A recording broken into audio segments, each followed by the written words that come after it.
Presentation छ तिनीहरुको I haven't seen अहिले यता हेरे छैन तर यो भन्दा पहिले जुन प्रेजेन्टेसन एकचोटि मैले हेरे तिनीहरुको र उनीहरुको प्रेजेन्टेसन म तयारी हेर्छु कि प्रिपरेसन हेर्छु after class they stay here for next 2 hours 3 hours अनि उनीहरु बसेर मजाले प्रिपेयर गर्छन् आएर प्र्याक्टिस गर्छन् तपाईहरुले सुन्नु त भएको छ नि एउटा sentence practice makes man perfect Yes, sir. without practice nothing you are going to learn dear language is not a bar केही चीजहरु छ सबभन्दा पहिले त प्रस्तुत गर्नु भन्दा पहिले तपाईको गेस्चर पोस्चर तपाईको बडी ल्याङ्ग्वेज तपाईको हावभाव तपाईको मुभमेन्ट यो सबै चीज म्याटर गर्छ तपाईहरुको इन्ट्रोडक्सन दिँदाखेरि पनि आउँदाखेरि सुनालिका जे see this is not the way you have to move your see mulke bare posture your body movement is very important here चित्ररेखाको ग्रुप हेरे मैले सबजना पछाडी हात राखेर what is this you are here on the stage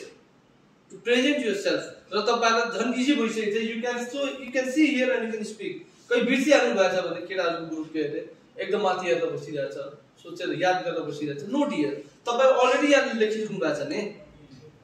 तपाई यहाँबाट हेरेर बोल्न सक्नुहुन्छ के पहिले दिमागमा के राख्नुस् नि तपाई यहाँ स्टेजमा आइसकेपछि फर्गेट अबाउट एभ्रीथिङ को छ सामने के सोचिरहेछ तपाईले गल्ती बोलिरहनु भएको छ कि सही बोलिरहनु भएको छ कि के गरिरहनु भएको छ तपाईले कसरी आएर बिचमा के बोल्ने वाला पनि छैन के नक पनि गर्दैन अरे गाली पनि गर्दैन अरे थप्पड पनि दिदैन या हडाइ पनि दिदैन तपाई जबसम्म स्टेजमा हुनुहुन्छ you are free to speak यसरी बुझ्नुस् र त्यो बोल्दाखेरि गल्ती हुन्छ नेभर माइन्ड त्यही सिक्न आउनु भएको नि तपाईहरु Yes.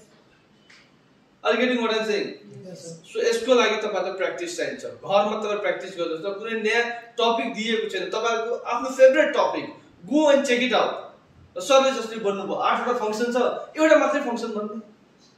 पावर पोइन्ट प्रेजेन्टेसन भएन तपाईहरुलाई गाइड गर्नुपर्छ नेक्स्ट विक तपाईहरुले गाइड गरौँला पावर पोइन्ट प्रेजेन्टेसनको लागि र पावर पोइन्ट प्रेजेन्टेसन गर्दाखेरि अरु टेक्निकल प्रब्लमहरु तपाईहरुले त्यति लामो लेखिरहनु पर्दैन र तपाई बोल्नको लागि नि म्याटर हुनु पर्छ इन्फर्मेसन हुनु पर्यो जब तपाईसँग धेरै इन्फर्मेसन हुन्छ नि धेरै म्याटर हुन्छ you don't have to think rethink अनि बिर्से बोले त्यसको मतलब हुँदैन किनभने तपाईसँग धेरै नलेज छ कि धेरै इन्फर्मेसन छ जब धेरै इन्फर्मेसन हुन्छ तपाई मजाले बोल्न सक्नुहुन्छ धेरै राम्रो बोल्न सक्नुहुन्छ अनि गेटिङ मेरो रिक्वेस्ट छ 11:30 बजे तपाईलाई मिल्छ भने भोलि सैटरडे हो आउनुस् एकचोटी हेर्नुस् उनीहरुको प्रेजेन्टेसन